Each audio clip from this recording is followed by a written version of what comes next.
Yes, we are live. Welcome. My name's Mark Abadi. Woo! Monday morning, magic Monday morning. And yes, we have changed the show times to the mornings to create the illusion of the reenactment of real life. We'll see when that occurs and whether it ever does. A conspiracy! Okay. Aside from that, I have some wonderful guests today on Magical Monday. Our first guest is Johanna Beekman. She is a yoga teacher, a kirtan songstress who brings this radiant, soulful voice to inspire devotional practice. I like that. She's going to share her wisdom with us and maybe some songs. So she's coming up right now. At 10 p.m. in an hour, my second guest will be SEE Cristian Ellauri.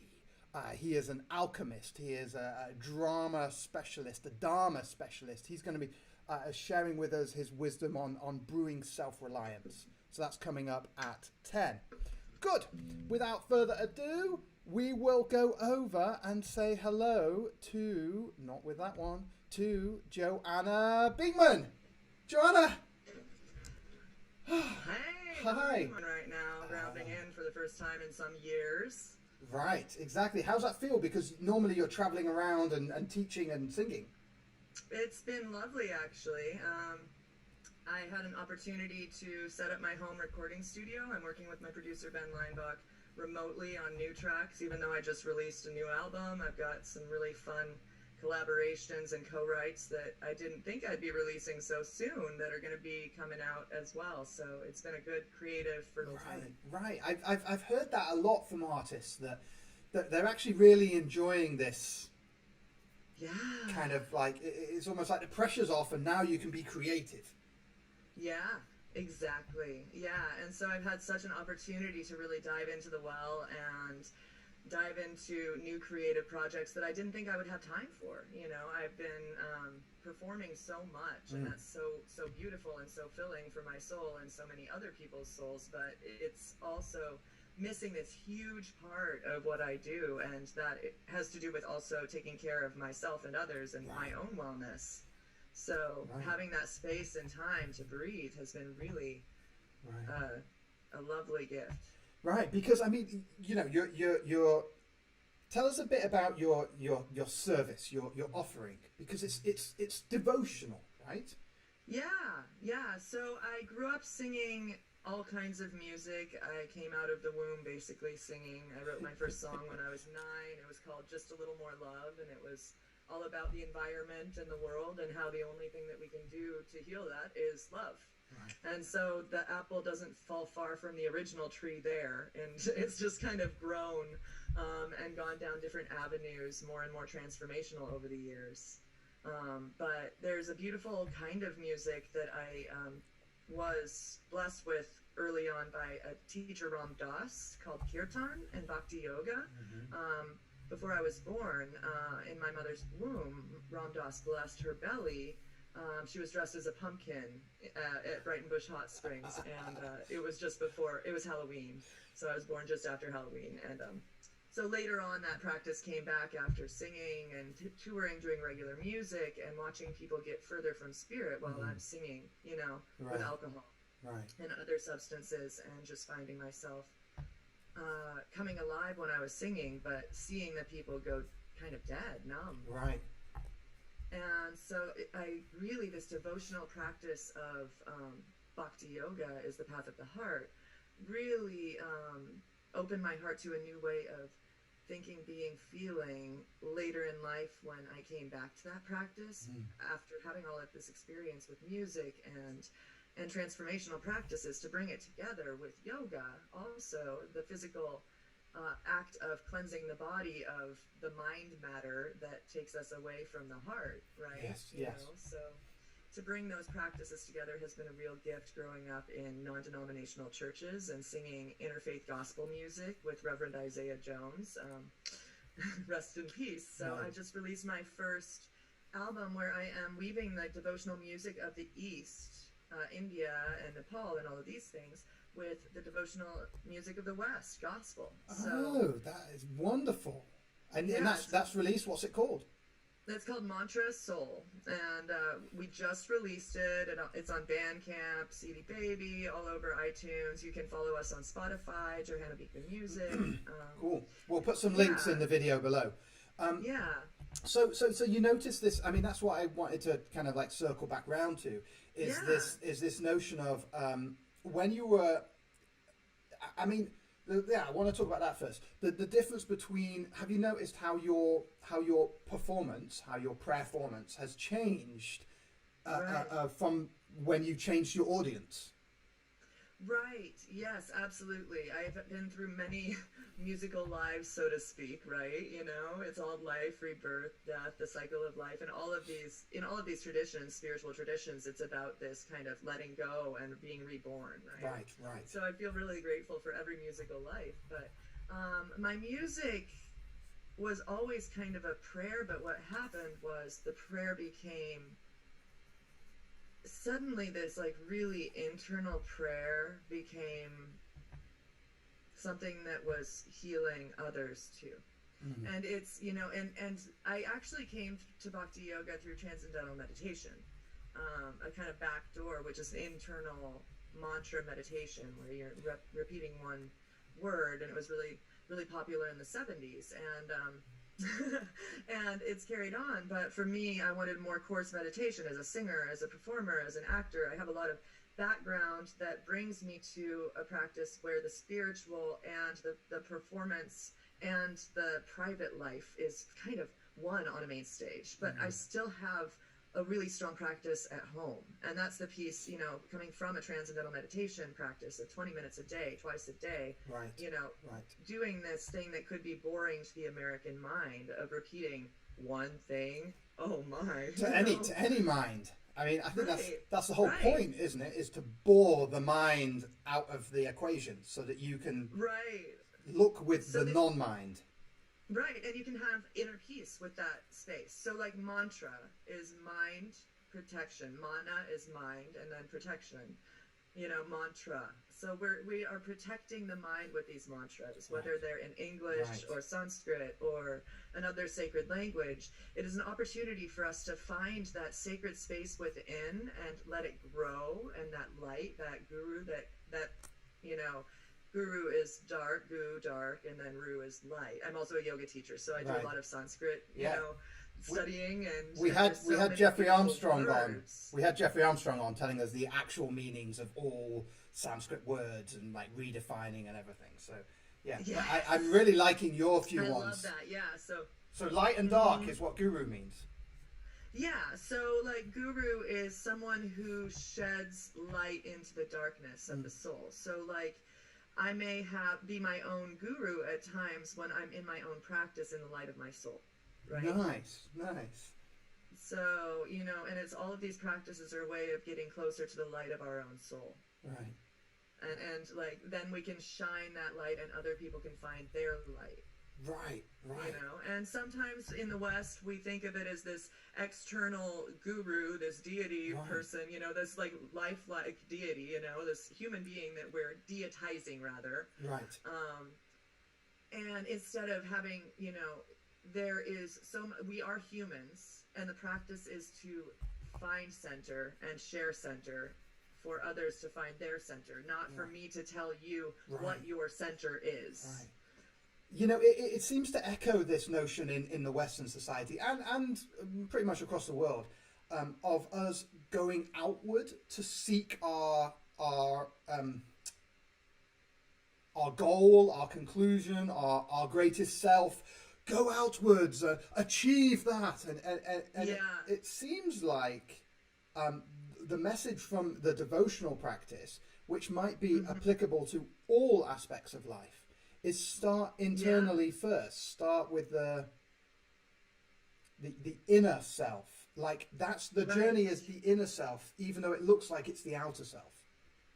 Right, and so circling back to this time, it's like, you know, all of us performers, a lot of us, even not in the spiritual performance world, we have this internal world, and that's where the music and the prayer comes from, right? And so then we're put on stages and we're driving, like I'm driving around my RV around the country for like half of my year. And then the other half I'm on performance stages.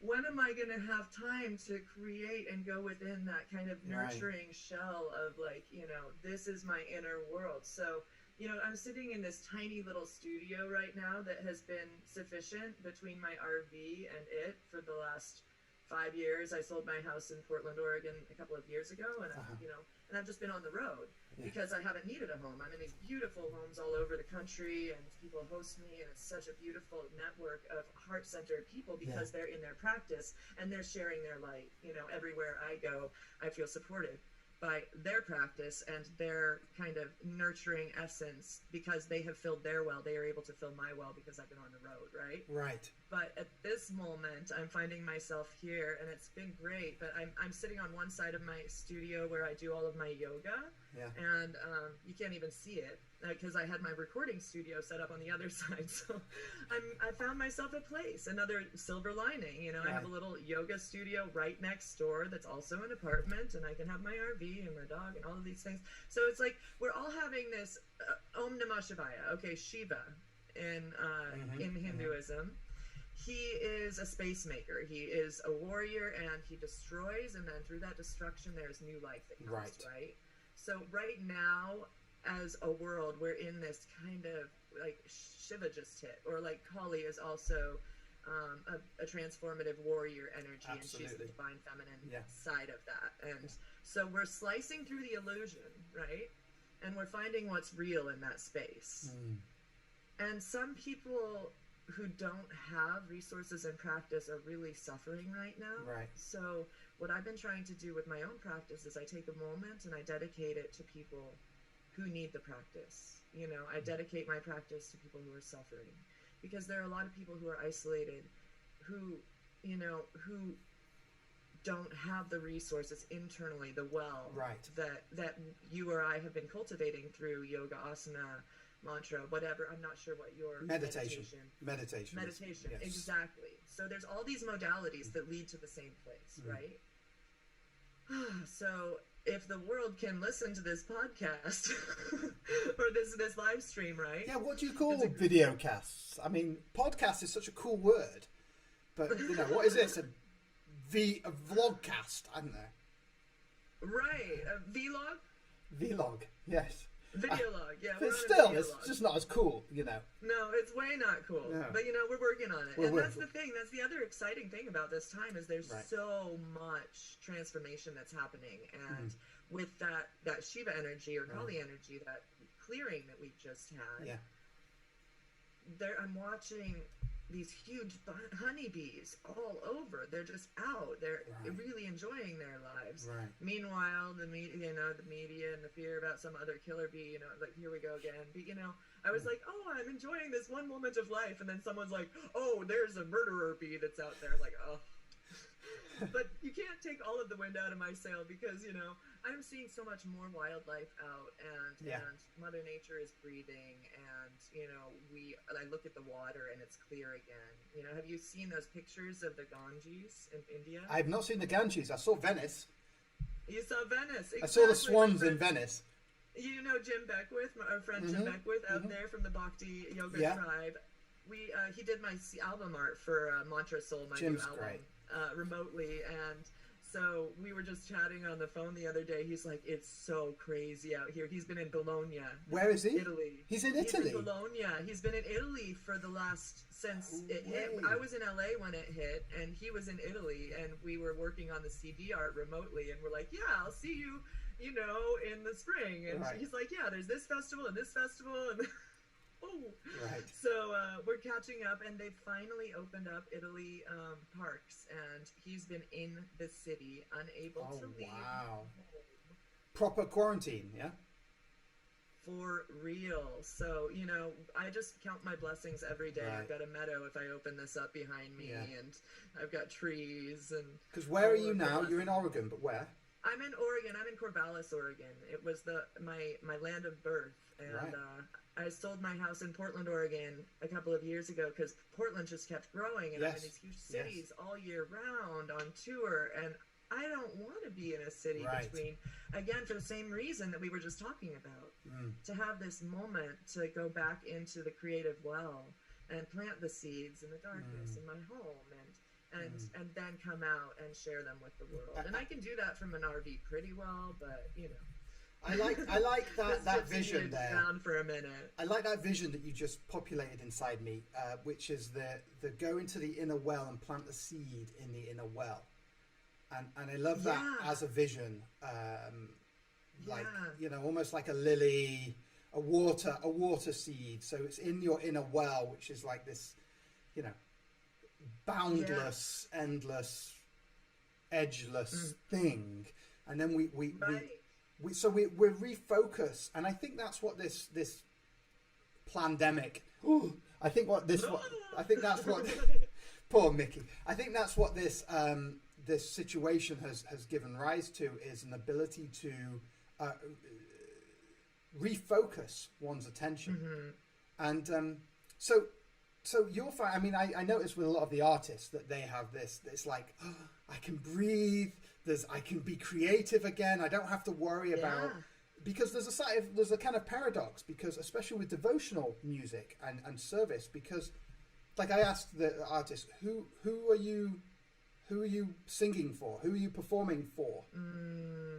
And you know, and there's an interesting, who are you performing for? Who do you perform for? I perform for spirit. Right. And that is all within and without. Right. You know, and we were talking, I mean, we've actually been circling around this mantra that's actually on my new album, Om Guru Deva. So Om is the primordial sound of the universe, creation, and all living things and their interconnected nature, right? And the vibratory nature of all of those things. And then Guru is, like I said, darkness and light. And then Deva is shining divine. So we are finding this shining divine teacher that lives within us all. Right? Yeah. So one of my teachers, Gina Salah, we were just chatting on the phone. You probably know her from the Bhakti Fest tribe as well. And she was in India when it all hit. Or no, sorry, she was in Mexico. My friends Jaya Lakshmi and Ananda were in India. So we've all been splintered off, you know, when it hit. And some people like Jim is out in Italy and he's just been stuck there, you know? Yeah. Or I have friends in Costa Rica who are just live streaming every morning, you know? So if we can stay in our practice, but for me, like, I have a hard time sometimes. I've been having a hard time tuning into the technology piece. Right. Because it feels like it's my practice when I'm at home. So you so feel it feels a little bit more private when I'm in my internal world. And so to bring a technological piece into that feels a little bit awkward. And with the kind of music that I've been singing, there's audience participation that is, you know, really, you know, we love to require it, but, you know, there's this inspiration for people to sing along. And so that feedback loop, to have that feedback loop cut off is really difficult, you know, because yes, I sing for spirit and all, but there's also this feedback loop of we are all one voice when we're singing together. And then when we are singing in one room, our heartbeats literally become synchronized because we are breathing together. And as we breathe together, our nervous systems become synchronized. And as our nervous systems become synchronized, we have this beautiful, friendly nervous system smile that comes across our, you know, parasympathetic nervous system, you know, because we're feeling friendly. And then our heartbeats are synchronized, and then we're all one. And oh, you know, I sound like a big hippie, but it's true. Kumbaya, like it's real. When we sing together, something really magical happens. So that's the piece that in this, you know, while we've been like joyously celebrating this, you know, pandemic, whatever you want to call it. You know, it has been a gift, you know, but there's also this piece, this awkward reframing and relearning who we are with spirituality and technology simultaneously. Well, I mean, isn't that like a beneficial thing, the awkwardness, because isn't that part of the Shiva burn? It's a learning curve.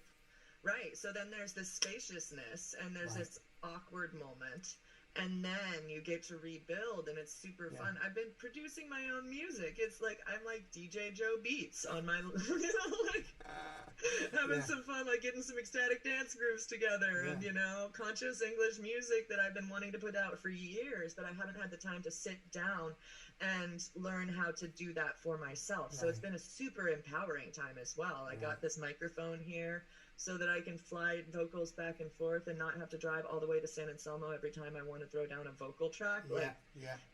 So there's this opportunity if we're in growth mindset. There's like two kinds of mindset. If you aren't in growth mindset, you're not going to take that awkward neural pathway that you've never used before because it's awkward.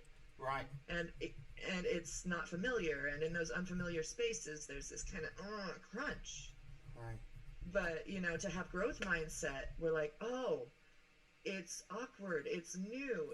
It could be a real great opportunity to set up my microphone here today with you so it has the best sound and make sure that I get the, I'll figure out how to use lights and all. I have a theater. I was in theater in college. I have a little bit of that, but I was thinking about that this morning. Like, should I put on stage makeup as I'm doing all of these things on video? It's just, because if you're doing a music video, it's anyway. Well, I got all my makeup on. It's a whole new world, right? Did you put on your makeup this Absolutely. morning? I have this Homer Simpson spray gun. It's like the shotgun in the face with the. Right. But so the. Because on a stage you put on your makeup, but you're in my home now. Right, and so the vulnerability of that, because that's got to be more vulnerable, because it's more intimate, because it's inside your private space. Right. But I think what's important here is perhaps that the intimacy and the vulnerability is actually some way necessary for the growth. Yeah. I absolutely agree. And with that intimacy and that vulnerability, we are, again, able to circle back to center.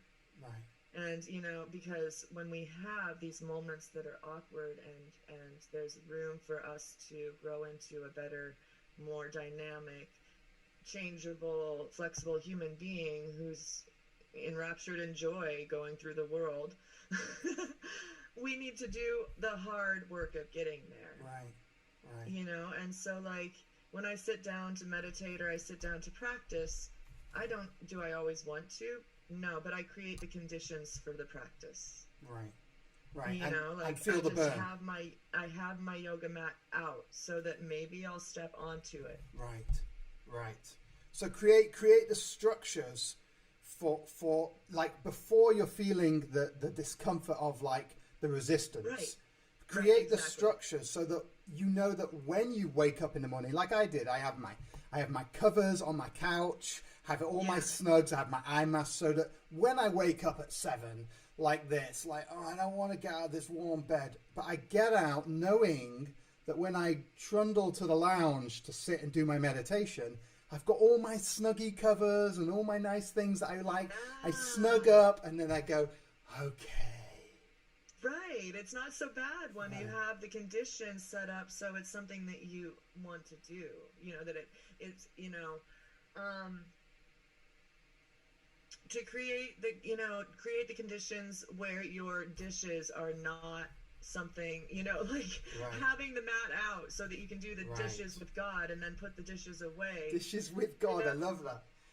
Right? So there's these like practices of like, okay, I don't really like doing dishes, but man, when I do the dishes, I could do the Gayatri mantra, or I could do, or I could recite this poem that is so profound during this time, a Mary Oliver poem, or whatever it is that's your heart's magic at that time. To make everything a prayer is the invitation of a time like this. So I mean, have the structure ready. That seems to be like an important. It's almost like when I do a lot of house clearing for people. Like I clear spaces, clutter, and one of the things I say is there's no point starting to sort through your clutter until you've got somewhere to put everything.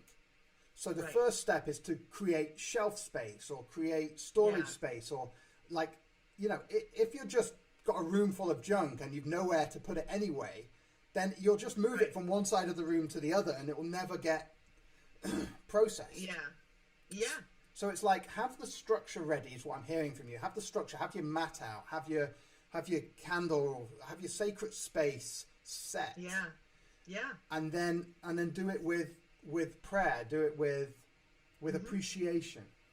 Or one of the things that my teacher says is, you know, when you sit down to meditate, the list comes, right? Right. So instead of fighting the list, have a piece of paper here, like you're doing right now. I notice you're taking little notes. Yeah, I like to take notes. I'm barely noticing, you know, because Z calls it BDI when I have to look away and I'm not looking at you. One of these days I'll figure out how to do these without the headphones. I couldn't figure out how to get out of my mains. But, you know, again, the learning curve, great. But yeah, so to be able to take that moment where you're like, oh, I just got distracted, instead of shaming yourself, oh, I'm a bad meditator, I'm never going to get good at this, and da-da-da-da-da, having the pen and writing it down and letting that be a prayer too, and then emptying the mind of it. Right. Well, surrendering your attachment to it. I think that one of the keys with the meditation is not to try and solve the mind's needs. Yeah. And it's not to engage the mind like, shut up, I'm meditating, stop it, you're bad, you know, to like just instead, as you say, put it somewhere so that you know it's taken care of, you know that it won't be lost. And then kind of like gaze elsewhere. Yeah. In a kind of curious acceptance of whatever's coming. Exactly. Yeah, and it is that's I love that curious acceptance. That's like a beautiful way of speaking about non-judgment. Right. You know, like curious acceptance rather than judging this moment as being anything but what it's supposed to be, because it happened clearly, so it's supposed to be exactly where we are. Right. Exactly. So, or I could, you know, Byron Katie. I learned the work of Byron Katie. I don't know if you're familiar with some of her work, but it's an inquiry process. And I had the opportunity at 23 to be introduced to the work, and then flown by a participant at this weekend immersion to the school of the work to learn how to be a facilitator. Wonderful. So that was such a transformational thing in my journey. And that woman who sent me there, she had worked on the set of Pay It Forward at some point. She's still one of my teachers in LA, and she taught me transcendental meditation. It's like, you never know how the paths of life are going to send you to your ultimate spiritual practice. And the work ties so much into this, you know, non-judgment, inquiry, awareness of the moment rather than judging the moment, and just being present with this. What was that you said? Curiosity? Oh gosh, don't ask me what I said. Curious presence? I don't know. Who knows? These things come from the ether. They come from the ethers. They are coming from spirit. They're just channeled anyway. So how would we be able to rewind? Right. Exactly. Like, you know, spirit's like, here you go again. No, that was just a download thing. As Jacob Lieberman says, remembering's for liars. Yeah. I like that one. So do you have you got any? Do you want to sing some music for us? If you're not set up, that's fine. I did not tune up my guitar because I thought we were going to play something from the album, but I have a harmonium. It's up to you. If you wanted to, I would just notice that you got your mic, you got your headphones, you've got a singer on the line, you know. It's just all cool. A second, you know, can I try to play? I think if I play a track through here, you'll probably be able to hear it. Absolutely. I might be able to play the backing track for Om Guru Deva here. Yeah. And then what? Sing over it? Or I'll sing something right from the album. Let's see how that works. We'll see if it plays. I've never done it before. I did it for a church service the other day. It was lovely, but it was a pre-recorded thing. Right. See, these are one of those growth curve moments. They are, and I think it's all great. It's all good in the hood. I mean, imagine what we would do without the internet. Yeah, exactly. I found myself blessed. I actually have a little story to tell you. I was in LA, like I said, when it hit, and I have a friend, Michael J. Downey. He has a beautiful album called Awakening, and he had me sing on it a few years ago. He's building his dream home out in the Sierra Nevada mountains near some hot springs, and so he has this 3-bedroom house that's just sitting empty. Right. And so I decide to go stay there, and I was there for a month with very little internet, and I had an opportunity. I actually wrote a melody to a Kali chant that's not very familiar to a lot of people, in the West. I found it in all of my time with me, myself, and I, because I couldn't watch all of your live streams because the internet was so. And I had just released this mantra album, thinking, I'm going to give mantra a rest. I've got a lot of English to say right now, and this mantra to remove all disease came through. And so right now I am starting to produce it, and I've got Gina Salah, Dave Stringer, Ben Leinbach, the Bhakti House Band in Texas, Jim Beckwith in Italy. Yeah. We're getting people from all over the world. I had the Bhakti House on last week and Dave Stringer the week before. Yeah, so it's just great. We're all just sitting here hungry to give the world something that can help. Yeah. So that's a real great opportunity. And then I'm also tracking a beautiful prayer that's partially in Hebrew with an artist named Mikey Pauker about loving your neighbor as yourself that we did last summer. Great. And Mikey Pauker. Mikey Pauker. He's actually got a little, I think it's called Mother Earth Festival or something that he's been producing on the internet, and he just did one yesterday with Jayu Tal and I saw that Mamuse and a lot of things, but he sings in Hebrew and English. Mamuse is great. Thank you for that. I'm wondering who else. Mamuse. I'm going to get Mamuse on. I love them. There you go. They're wonderful. And talking about growth mindset, I'm like watching all of these people interview me on their podcasts, and I'm like, wow, you're getting to learn so much. Maybe I'll do that someday. Because we've got time. Why not? Right. Well, I've learned this whole. You, hey, Mark, what are you doing? Can you tell me about your experiences meditating and producing a podcast? Yeah. And whatever else you do. Yeah. Because we all have so much to share, and with all this space and time, we have an opportunity to do that. And in that lieu, I'm going to do my best to figure out how to make this play. Perfect. Let's see. Let's do it. Let's see what happens. All right. Can you hear it? Are you hearing that? No. No, probably because it's through to your headphones. Can I take them out? I don't know. Let's see. Nothing. I don't hear anything. Do you hear anything?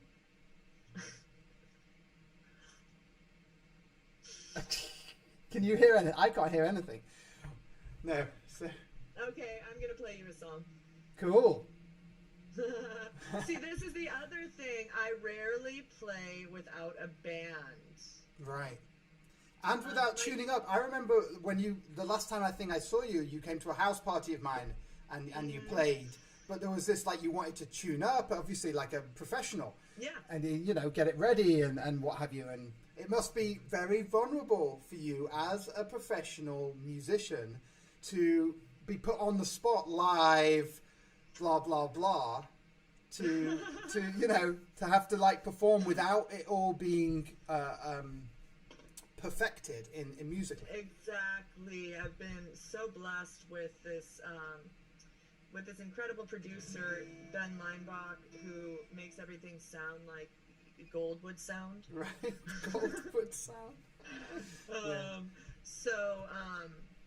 So it's a really beautiful opportunity to strip it down. I did this in a class. I'm teaching every Friday at noon through Nam Yoga in Los Angeles. I'm teaching a series on tools for uncertain times, self-care tools for uncertain times. So I'm doing four kinds of classes, and one of them is lullaby yoga, which I've been traveling the country with, where I offer restorative yoga while I sing sacred sounds and with healing instruments and sound vibration and mantras. And it's been really beautiful to share it all over the country. And so I'm doing that, as well as a course on trauma tools, which is really important during this time. Absolutely. And what that's musically or? I'm doing music and teaching, so it's a mixture of yoga and music. But yeah, trauma tools is somatic tools for recovering from small everyday traumas and larger traumas. So I use yoga modalities and sound modalities to clear us, so to speak. And then I do a Free Your Soul's Voice play shop, so it's rotating every week. We do something different, and then I do a mantra meditation where it is just music, and I talk a little bit about the neuroscience of what's happening in our physiology while we're singing. Excellent. Wonderful. Well, let's see what you've got. Can you hear the guitar? Absolutely. And I'm going to try and put you full screen. I've just got to do a bit of editing, but you carry on. I'm doing something in OBS, as they call it. This is a song called The Earth Beneath Me, Jai Shakti Ma. And it's off of Mantra Soul.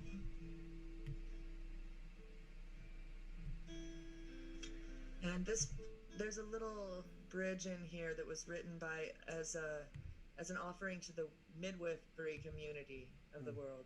And the author is Diana Hull, and you might be familiar with that part. It's called Back to the Sea, that part. The earth beneath me, the sky above, this heart that's beating.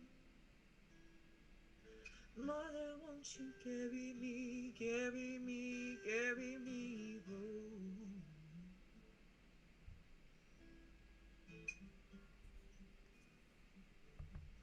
I'm coming home. Oh, oh.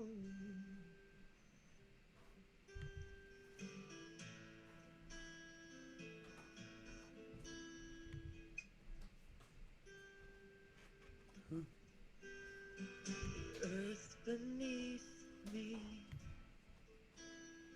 the sky above, this heart that's beating. Mother, won't you carry me, carry me, carry me back home? Oh, oh, oh, oh, oh, oh. Mother, take me home. Oh, oh, oh.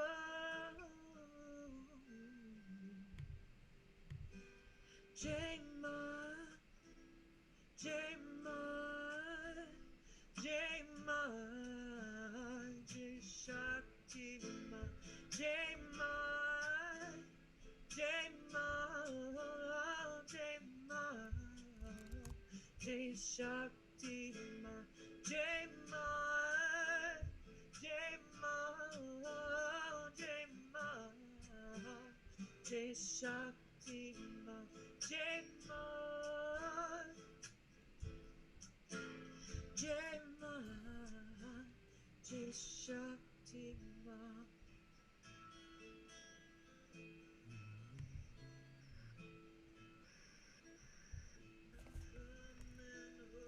The earth beneath me,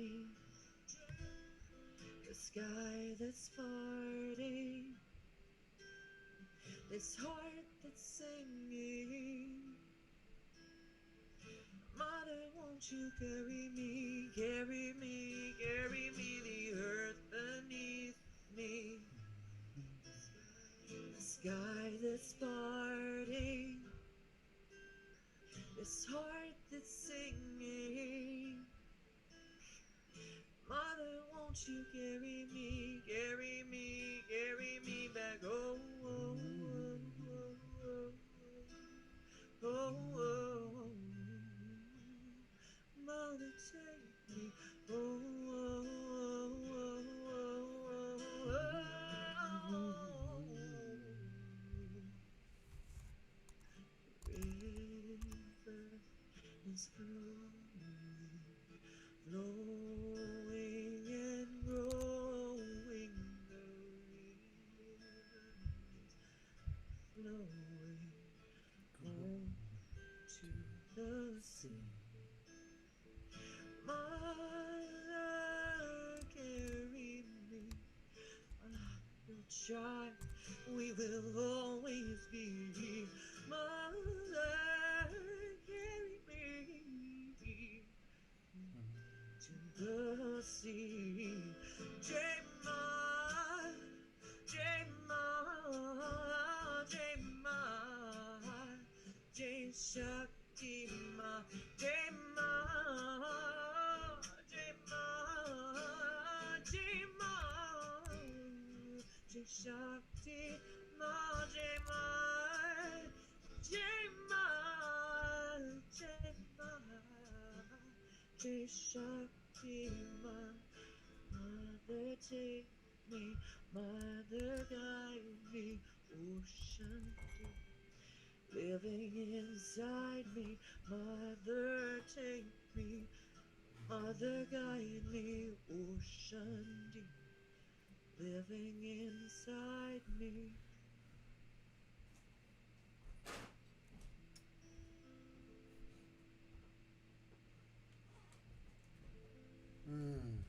Beautiful, great sound. Great sound, sounds great. Yay! That was fantastic. I love the blend of the Sanskrit and English, basically. Sometimes I throw some weight in the water there. That's on the Mantra Soul album, just to honor the gospel. But yeah, it is so important. I think there's mantras in every language, not just sacred languages. We can create our own mantras at home. You know, that's an affirmation. What are we doing to take care of ourselves? During a time like this, to spend time, look in the mirror, and give ourselves a loving affirmation of some sort, whether it's just, you are healthy. Because if we believe that we are healthy, we will be healthy. Like a homemade mantra. Yeah. Homemade mantra. You heard it first too. So is that song on your album, by the way? Yeah, that's on Mantra Soul. I have 3 devotional music albums. One is called Heartbeats 1.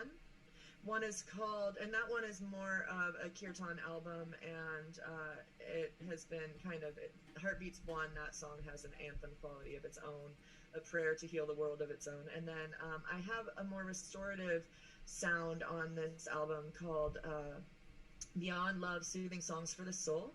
And that one was developed to go with my lullaby yoga class experience. So I'm offering mantras that are super soothing and to go with our sympathetic nervous systems. And then this one called Mantra Soul. Lullaby. And I'm working on an English album that is called Spirit Song Soul. And so that's going to gather up all of the radiant energy that I have cultivated on the road over the years and sharing old and new songs in English. Right, but still with that devotional focus. Yeah, so like what were we just talking about? Mantras in English, self-made mantras. Not so cheesy like I am love, I am light, I am all of the things. That happens a lot. There's and I might say a lot of loves, but but having really transformational qualities from a different kind of realm. How can we transform our quality of life through sound vibration, and it's I have a really upbeat song about empowering the divine feminine goddess, and my project called Shakti United that I spiritual will affair, so to speak, that I founded a few years ago. I'm thinking of doing some online Shakti Uniteds where I bring together female voices from all over the world, where we sing together and remotely, but because I think it's important for us to heal with the sound of the divine feminine at a time where the masculine is so strong. Absolutely, and also at the time when the masculine energy is so wounded, because it is so wounded. Yeah, but and also this pandemic, and it has the feminine within it. So for us to the feminine share. Contains the masculine. And the masculine contains the feminine. It's all one, and we can't have one without the other. I think what I was going for just then is the masculine damage in terms of masculine energy is kind of the go out and do, like the arrow pointing and now during this time. No one can exactly like a lingam. No one can really go out and do. So the masculine energy, even though it's been so dominant on the planet for so long, during this time is kind of like crushed. Right, that solar energy, go out and get... Right, everyone has to sit inside the feminine. Right, and the masculine is supposed to provide, hunt, do that, be out in the world, right? Hunter. In that construction.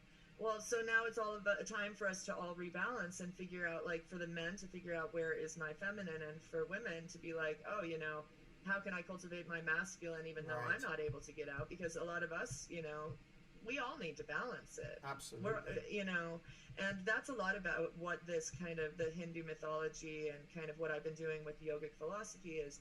There is a divine balance within each one of us when we are, again, back in that center conversation, where the truth is just known because we're in center. We don't need to steal masculine energy if it's me in order to feel empowered or to feel like I need affirmation from externally, you know, because it's within, like that love. I mean, I sound like a bumper sticker, but no, it truly is true. That's the problem with truth, is it can be very cheesy. Right. But if I'm hungry for the masculine, I'm going to run the masculine away. It's not going to want to come and hang out with me, you know? Well, that's an interesting point, because there's that notion of relationships where one is chasing the other. It doesn't lead to the combination. It leads to the runaway. It's like there's this notion that opposites attract, but also like attracts like. And so you've got these, like when you put two of the magnets together, the same sides, they kind of repel. And so somewhere there's that process happening, as well as the opposites attract process happening. Exactly, yeah. And so part of one of my things with Shakti United is bringing in the voices of the awakened masculine and bringing in an opportunity for us to share how to heal the masculine energy in the world. It's not just about women and our voices. It's about having allies to help create that change in the gaze and the way that we are treating each other and seeing each other and objectifying each other, and or not. Would be, and experiencing each other for all of the dynamic worth that each human has. And so the Shakti, like I was singing Jai Ma, Jai Ma, Jai Ma, Jai Shakti Ma. Shakti is the divine swirling feminine energy so that we were talking about Shiva. So Shiva propels creation and destruction, right? But Shakti, she is this creative force, right? This super powerful, creative, giving, birthing life energy, right? So without Shakti, Shiva can't propel his creation. It would just be sitting there in meditation with him in the woods, dissolved for years. You know what I mean? Because that's what Shiva does. But he's also, but he's dreaming up this whole thing. But without Shakti, it would not be able to move forth into the world. So what you were talking about, men being the arrow and that like kind of propelling energy, we all have that, Shakti is more swirling. It's not so straight. Right. If that makes sense. Yeah, it's like absolutely. We get there. You have a, if you have a girlfriend. The whirlpool, Right. There's, it's a different language that we speak, but to be able to be open to me learning your language and you sharing your language with me so that we can see eye to eye and then figure out how to get out of this paradigm by having a common denominator and healing. Yeah. Wonderful. So you're going to collect the female vocalists. Are you going to do the thing that they're doing now? Dave Stringer was telling me about this, so maybe you could talk with him about this, the tech, but the notion of recording and then passing it on. Like you just record yourself and then pass it on, and then somebody listens to you and sings over you, and then passes that on, and then it's just like a cumulative. Yeah, actually, I have thought of that, and that's part of all of these tendrils of me connecting. Stringer is going to be on that track that I was talking about, the mantra for removing all disease. I haven't figured out what to call it. That's too long. But, but yeah, so we've been chatting about that, and we've been trying to figure out the technology of how to do a live concert together for a while with the man Jeffrey Fresh up in Washington. Right. We're kind of figuring out how to, and there's Jam Kazam and a bunch of different, so if you hear of anything through all of your talking with musicians about something where it can happen in real time without any glitches, because I think we'll be testing it at the end of the month. Right. Well, I think the key to everything is your upload speed. I mean, having decent internet. Everyone, on the Ethernet. Yeah, I mean, oh yeah, absolutely. Forget Wi-Fi. Yeah. I mean, I've just upgraded to a ridiculous amount, so which is why I've not got static anymore. But I just watched one of my first shows, and it's like cutting out, and like I'm half speaking, and it's like irksome as they say.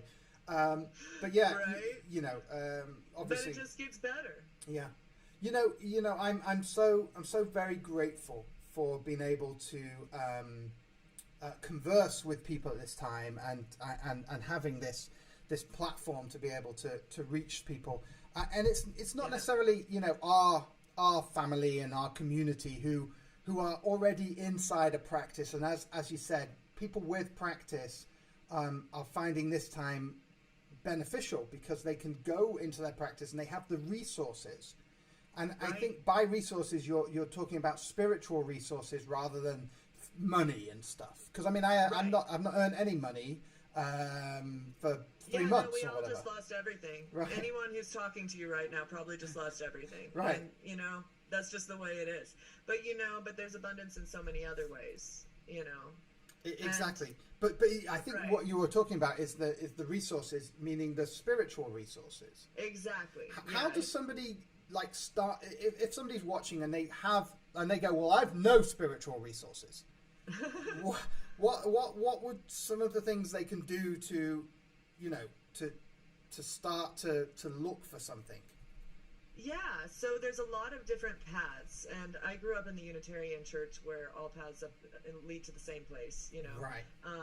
So there's a lot of different kind of spiritual churches, so to speak, that didn't necessarily start out as churches, that you can kind of explore, like the Unity. Right, Unity's great. I was at Unity Central out in Missouri playing last year. It's so beautiful. There's a campus, and it was founded on just meditation. It was a meditation group to begin, and it just grew and it grew and it grew.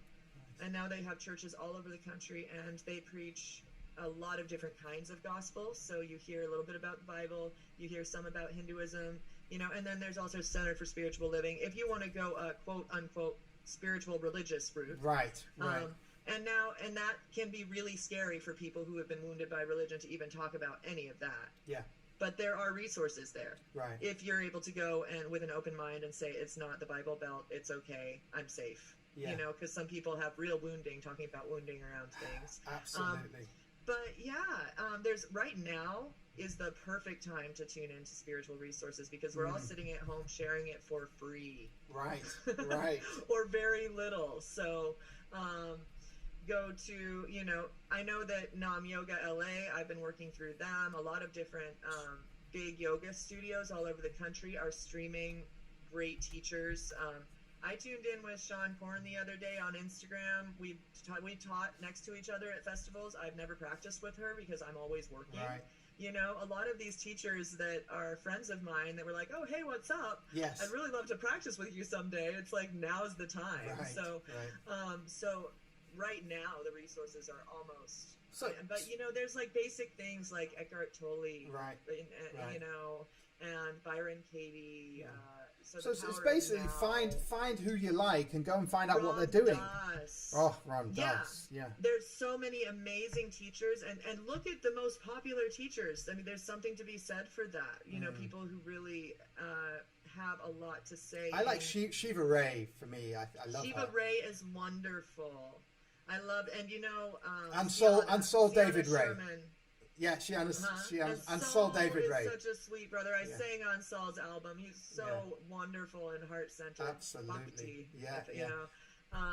Actually, I gotta get him on that track too. Absolutely, because he just set up his home studio too, and so now, like talking about the technology, now all of us have the technology to be like, okay, I'm gonna sing the first verse. I think the chorus is gonna be like this. You go. Yeah. You know, it's like those pictures where you used to pass it around the room. Now we just can't have social contact, so we have to email it. Yeah, exactly. So thank you for. Go ahead. No, I was just going to say it's been such a pleasure to have you on, Johanna. Yeah. And it's great to see you as so many spiritually resourced artists are really using this time to open and share their blessings and you know and invite us into the vulnerable. Thank you for inviting us into your home. I mean, you know. Yeah. I had a student the other day that was just, I've never seen you play solo before. Right. You know? So it's such an opportunity for, you know, these people that I know from all over the world who have been, you know, it just on big picture, moments, to be like dropping in on such an intimate level and sharing this hard practice. And just, so thank you for receiving it. And I look forward to seeing you when all of this lifts. Are you still in Santa Cruz area? No, I moved from Santa Cruz. I'm in San Rafael. Oh, you're right next to my producer. Check it out. He's in San Anselmo. I know. I heard you drop San Anselmo before. I bike there now. I take my little bike. I love it up there. Yeah. Those ridges are awesome. Yeah, well, exactly. enjoy the sunshine. I know it's beautiful this time of year. Yeah. And we'll Thank pray you. that Mother Nature stays happy. Yeah, exactly. Well, thank you take so care. much for coming on. Very many blessings. Hold on before you go. But thank you for coming. Wait there. Yes. Thank you for coming. I want you to meet SEE, who is our next guest, and I do this transfer over where I add him, and then That's great. and then you say hello, and he says hello, and then you go, and it's kind of this lovely awkward moment, which we like to see if it works. And here it is, a seamless transition. Let's see, and SEE, I can't hear. You've no microphone, SEE, so you're gonna have to sort that out, buddy. Your microphone's not working, but you seems to be in some weird GIF. Wow, that was strange. Oh, that was you. What was that? That was a hilarious gift. You've got no microphone, big man. You've got a lot of hair, but no microphone.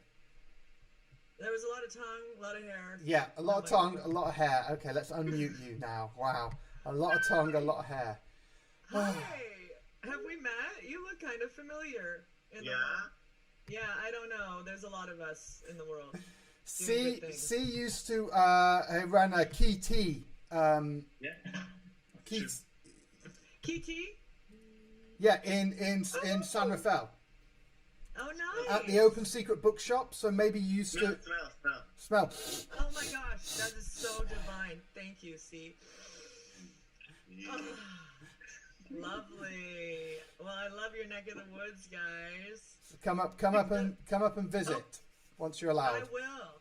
Down. I'll come down very soon. Down. I Oh can't yeah, stay you're away right. from that cabin. I might be ending further south pretty soon here because I have another retreat that I could have. Right. Anyway. Right. Nice. Well, So lovely having you. Thanks, Johanna, and we'll speak soon. Thank you, guys. Bless. Bye. Thank you. Namaste. Namaste go.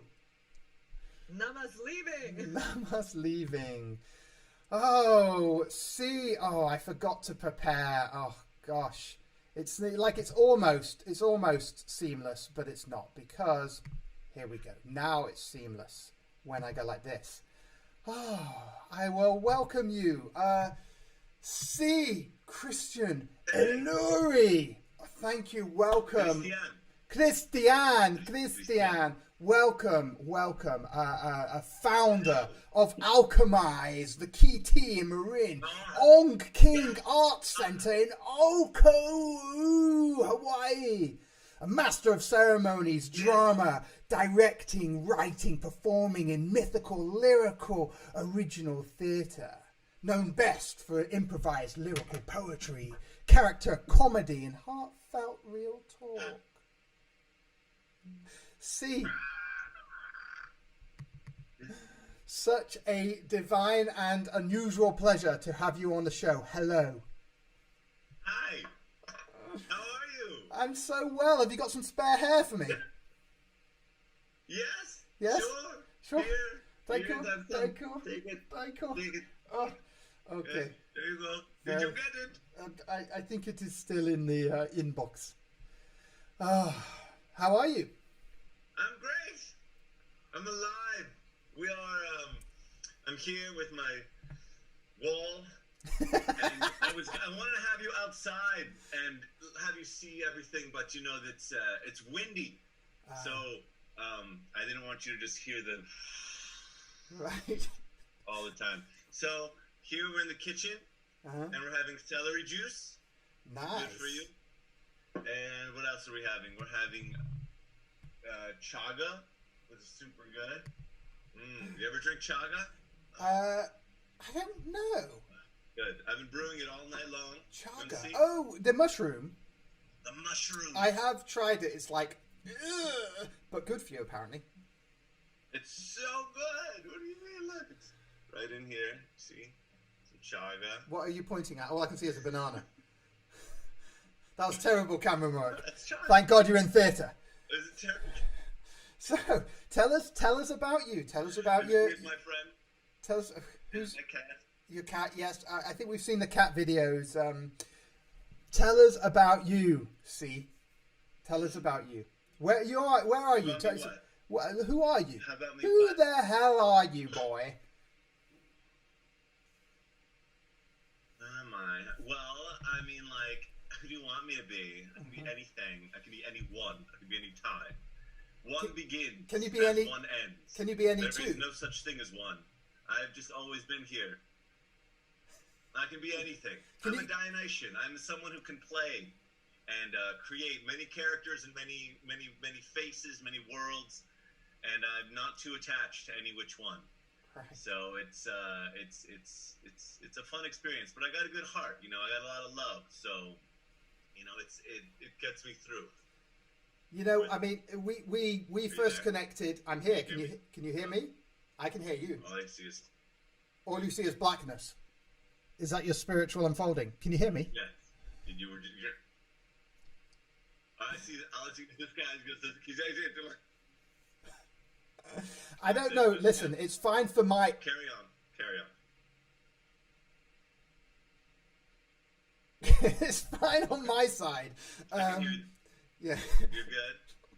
You remember? This is like most of the Zoom. Can you hear me? Am I on? Am I live? Yeah, we're live. So we first met at Key T. Alive. Is it good? Do you feel it? Are you feeling it now? So, does it feel like something worth listening and feeling into? So, see, you're a space holder. You're a space holder. Mark. Can you actually hear me?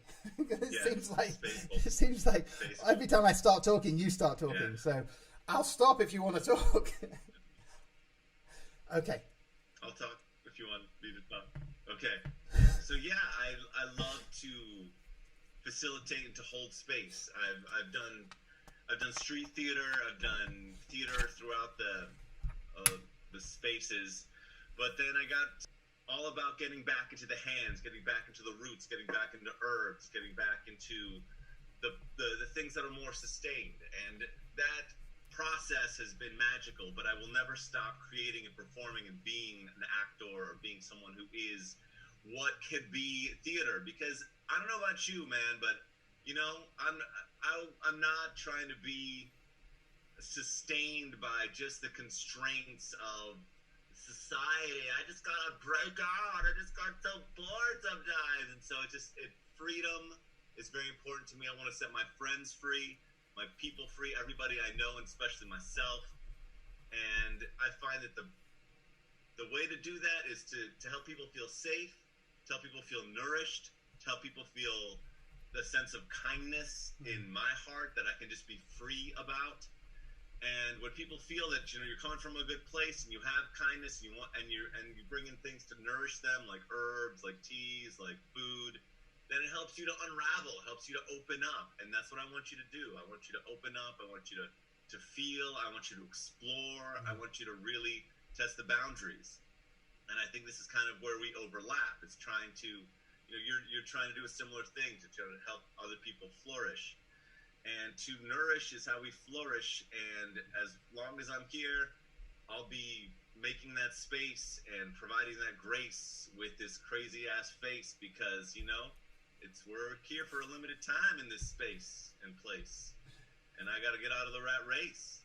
So that's why I wanted to ask you, how does the freedom intersect with responsibilities and like needing to be responsible in society? Well, what the hell is that? What is it? No! Camera work. Well, you know, it's kind of okay. So, how does it work with responsibilities? Well, you have to make a business in this world, right? You have to make money, boy. You got to get something done. So in order to do that, you want to do things that really serve people in a positive and beautiful way. I find that in this country, at least, there's not a lot of like super respect and love for the kind of art that I've done so far in my life. I mean, I've done some pretty dope, beautiful pieces of art and theater, but I haven't been like, you're going to make lots of money doing these awesome things. You know, people are like, this is great. You changed my life. You opened my heart, but I didn't make a lot of money doing it so far. So to do it, it's like, doing things that are more financially based. I kind of feel like doing things that are with your hands, doing things that are like, and the teas, and I'm also a massage therapist, I've found to be the ways to do things sustainably and responsibly, because like all the teas that I do are from local farms. They're from local farms in Sonoma County where I lived. And I know the farms, I know the farmers. We make differences in people's lives. This is basic. You're growing a plant, we're making teas with it, we're selling it. So it's it's how we go, it's how we roll, it's what we do. So this, being of service, I mean, I'm all about that. I think that's where we intersect, is the being of service and empowering, helping to empower other people. Do you think that's like antecedent to the notion of making money? Like, right. I mean, are they almost mutually exclusive in this society we're in, or is it the way it's done means that they'll always be sort of separate? Being of service will be like a monk, like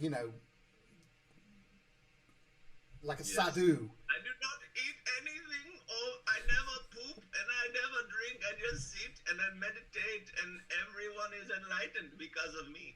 Do you know, unfortunately, we had I don't know who we were hanging out with. It was an Indian girl. And I, of course, pulled out my Indian accent. I've lived in India for a couple of years, so pulled out my Indian accent in some, it wasn't at her, but she witnessed it. And then she said, that's extremely offensive. And I was like, oh, I didn't really think about that. And I'm like, yeah, okay, I'm a white guy doing an Indian accent. Is that offensive? I mean, I love India and I love Indians. I mean, but is it offensive when I do the Indian accent? I would like to know, Paul. Tell me. Paul, we're performers, both of us, right? We're both Leos, right? You're a fire dragon like my brother, and I'm an earth horse. And so we're both performers and we're both extremists. Now, the question is, that people can get offended by our extremities. Whose responsibility is that? Well, it depends what extremity you're offending me with. But that being said, it's really, the truth is, offend people. Like, it's okay. It gives us an opportunity to have a conversation about what that's about. Yeah. And I don't want to hurt your feelings. I don't want to do that. But when we're doing things and we're doing comedy, this is shorthand sketches, which are experiments. Like, if I start to talking or I start to talk in a different way, it doesn't mean I know everything that I'm going to do. It's just like life. I don't know if I talk like this, I might do something different, but I'm not trying to tell you that this guy is always going to be this way. My characters have a million different walls and secrets that I am trying to understand, trying to open, you know what I mean? And so sometimes it's like, it doesn't really matter if it's like really like spot on, like totally three-dimensional, like a real person. It could be like anything or nothing at all. It's just like an opportunity to take on a different, I'm gonna like dress archetype like this, and then like put this over here, and then like, oh, see, what happens? I don't know. You know what I mean? You gotta experiment, is my point. Yeah, and it's like embodying archetypes. Do you find that different wisdom comes out when you embody these different characters? Totally.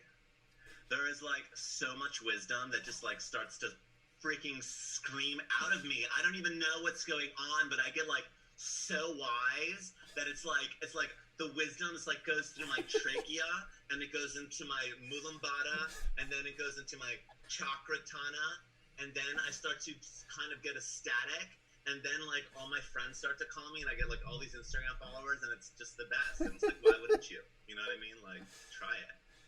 And okay, so then back to the Is it too much? So back to the offense bit. Like, you know, I mean, I have breached people's barriers. God, it sounds terrible. I have offended people and irritated them with my beingness, with my bigness. And you know, there's somewhere in society, I mean, my first teacher, Paul, a wonderful wizard, used to tell me that, you know, if you grow too tall too quickly in the garden, people think you're a weed and try and cut you down, you know, because you're too tall too quick. And you know, you mentioned about not being appreciated here in America as much, but you should try England. You know, I mean, that's why I left. Is because there is no real room for this inspirational, extreme kind of like power, individuality. Keep it stum, keep it to yourself, and then privately with the wife you might whisper in the night, tell her your secrets, but don't tell anyone else. Don't air your dirty laundry. Oh no. So Really? so again, what are the I mean, the freedom, right? So I might want to be free to walk down the street naked, screaming "fuck you all." Should I be? Yes. Yeah, no, I completely, like, when I see people doing extreme things in life, I always think it's more good than harm, because doing the same thing as everybody isn't really helping necessarily. Right. It's not really. I mean, there's nothing. I want to be polite. I want to be kind. This is all part of the game as well.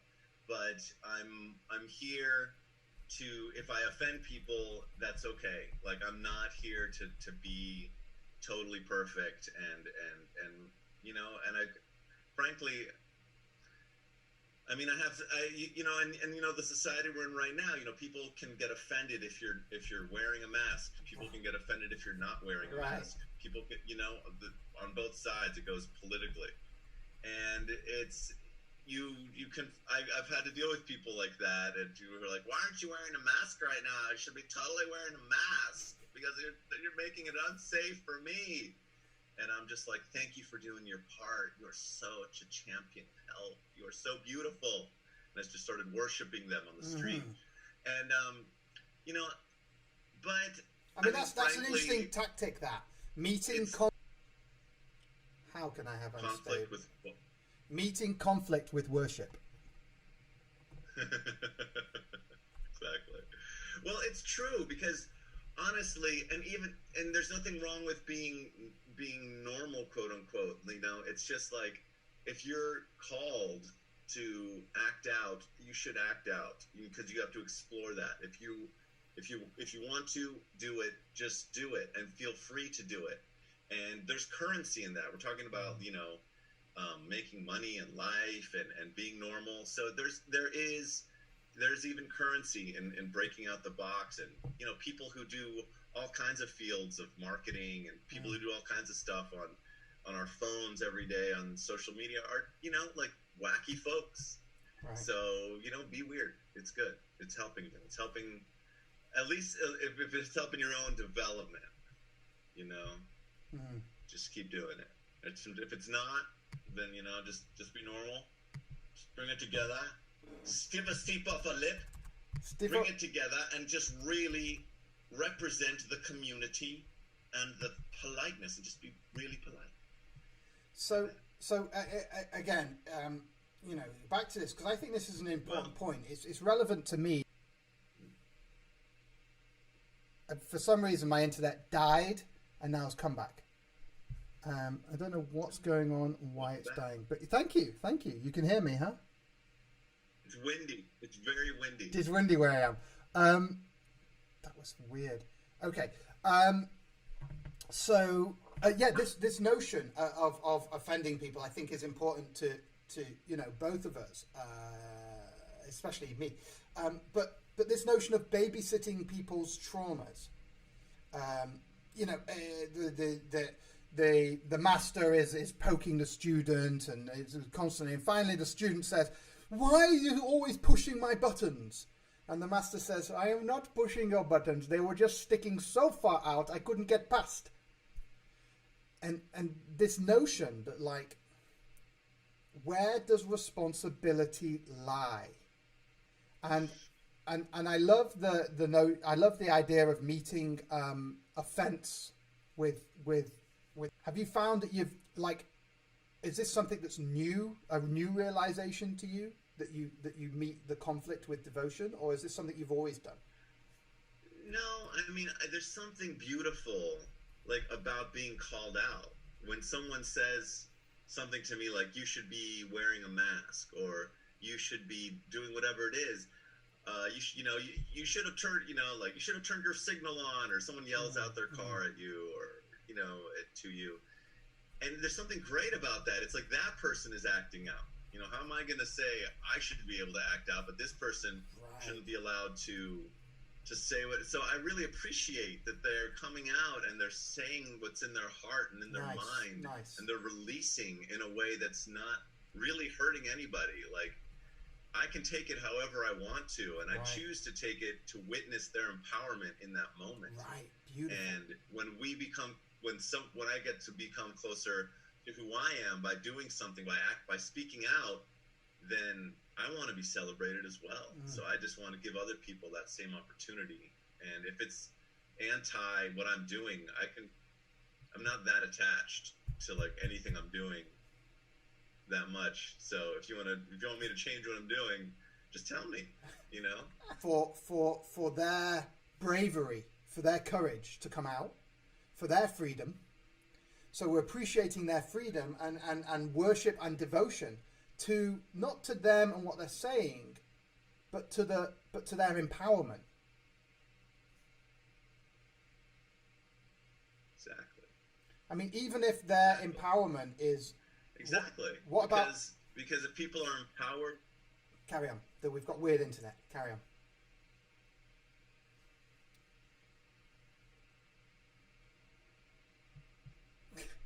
Okay. So, yes, I mean, be empowered. Go out there and say what you do, because the worst part is if we're really caught up in being just cloistered in our little worlds and we don't talk to anybody, and our world gets smaller and smaller and smaller. We're all feeling it. We got to have little internet TV shows, and we got to have times to go out. We got to connect deeply with people in through whatever means possible, or go deeper within ourselves through whatever means possible. But we can't lock in our worlds.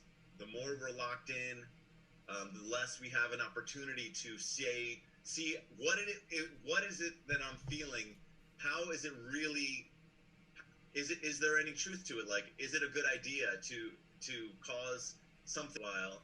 But then I open up my world and people are like, "Hey, it's wrong. You shouldn't cause somebody pain. You shouldn't do this kind of thing. You should think about this or think about that." And that's, at least then there's dialogue. I mean, open up, talk to me, tell me what the truth is. Because even if it's different than mine, like, at least we have an opportunity. When you're shut into your world, you all have friends and family who just don't get out. They don't get out of their box. And just trying to build in and find ways and habits and herbs and potions and drugs and anything to help you go deeper so that you can explode. It's helpful. Yeah. I tell you, I don't know what's happening with the internet today. Can you hear me? Yes, now I can. Okay. It keeps dying and coming back, dying and coming back. Who's that? What is that? First, do it right. Fix your internet. Then the world will be beautiful. Beautiful world. Oh. So tell us about some of the work. Tell us about some of the stuff you're doing. You're at the moment. You're delivering elixirs. Yeah, I'm delivering elixirs with my beautiful, amazing partner, Erin Beata, and she and I started. I've always been doing key tea, and now we were about to open up a place called Alchemyze, and it was going to be a kava lounge. And right when this was about to open, we were gonna we had the lease, we had it, we're going back and forth with change gears, and we decided we're gonna start a delivery business. So I'm now a delivery boy, and we have a thing called Alchemyze, and you can check it out at Key Tea, like key that you open a tea door with, tea that you drink.net. And we're delivering amazing herbal botanicals all around the Bay Area. And these are just ridiculously good potions. We make a really good herbal chai that has no caffeine, no sugar, but is bomb, beautiful, delicious. We do a lot of kava. So people who are looking like alcohol alternatives. Kava our kava is great. It's the 6-year-old kava that we get from this guy in Fiji. Is amazing, king of the island. We have we do this chaga brew with chaga and cacao, and it's like this dark, beautiful brew with firefly cacao that's delicious. We've got another one called the Divine Nervine, which is like this light oat straw, and when you drink it, it's like drinking like the mother's love. It's just a nerve tonic. It's just super excellent. It's got marshmallow root and oat straw. It's all it is. Because we go out, we connect with people. We're like, oh my God, it's a tea. And people are like, oh my God. And then we talk. And, we get to see their mouths move and their eyes twinkle. And it's lovely. And so you deliver with a theatre? Did you bring theatre performance to the delivery? Yes. So part of the offering is I'm also a big Shakespeare guy. So I do a lot of Shakespeare, or I'm a freestyle MC. So I'm a rap star and a Shakespearean at the same time. So anything people want, or also I have some children's rhymes. So I'll bust that out anytime people want when we do deliveries. It's part of the flow. Wonderful. Entertainment. Now you're frozen. You've gone completely. Oh, wow. Internet today. I tell you, it's all the magic in the air. Let's see if Christian comes back on. You are Jan. Do I keep saying your name wrong? It's because I always call you C. Yeah. So hold on. I call you C or Christian. I'm calling you Christian. You say you want me to call you Christian. What's the difference? Christian? C or Christian. Because I'm Latino, When I speak Latino, también podemos hablar en español porque yo soy Latino. So Christian is not, but Christian. There you go. Yeah. You So it. maybe you need like one of those little accents on the T or something. Christian. Okay. So, but you disappeared for a second, so I was ad-libbing. Christian. What do you think about this time? What's happening in the world? Like, is this positive, this time? There's positive things, and then there's the shit that isn't so good, okay? We all know that the world needs to change, and it's been going on for a long time. Things have not been going well for a long time, okay? We keep polluting, we keep messing up our environment. It's been happening, and among things, okay, that are wrong. But the root of this problem is a deep root, and we're starting to get at it. And I feel that through this we have an opportunity to get at the deep root. And what is for me the deep root that we have to change is understanding that we are part of this connection. I have lost this connection. I was born into a tribe that thinks that we can just massacre a forest and plant corn and it's a good thing for everybody. Right. And until our value system has to change. We cannot value our own, wealth, or our own, having a lot of, whatever it is, more than the good ourselves, on just what we need, or what we need for our family, what we think we need for our survival in this right moment. Until that happens, things are going to be really tough. And it's a real simple thing. It's like every native culture, knows this, and it's super simple. And I think what's happening right now is kind of like you're talking about pushing the buttons earlier, and we're kind of pushing the buttons that are some of our problems. We living alone, being cut off from each other, not being connected, not being part of real community, not having access to our own food supply, not having access to our own way to fix things and build things. Well, yeah. So what can come of this is self-reliance. Self-reliance. I'm serious. We can become more self-reliant, and that would be the most beautiful thing. We can grow our own food. We can sew our own clothes. We can make our own ferments. We can make our own, we can learn how to fix the things in our homes and do things in a more self-reliant way. Because if we can be truly self-reliant, or much more self-reliant, then we'll have enough to share with our communities, and we'll get back to get closer to valuing. We are becoming more self-reliant. So the self-reliance, isn't that going back to kind of like, is that not devolving our culture? Like, the idea of putting things out to different people, like sectioning it out. Okay, you work with all the building supplies. Okay, you work with all the food. Okay, you work with all. Isn't that the way we're evolving into the modern society?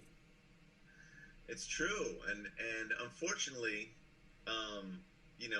as much as the cool technology and arts and things that we have created through modern society, we can't leave behind the what keeps us living. The biosphere. And I feel like in order to really keep that healthy and keep attention and tune to that, I need to have more of an ability to be in touch, to be in tactile with what is happening, with what is growing. And I just know that I need to become more self-reliant. Like all of us are very scared that, our food supply is going to have issues. A lot of people in our lives are worried.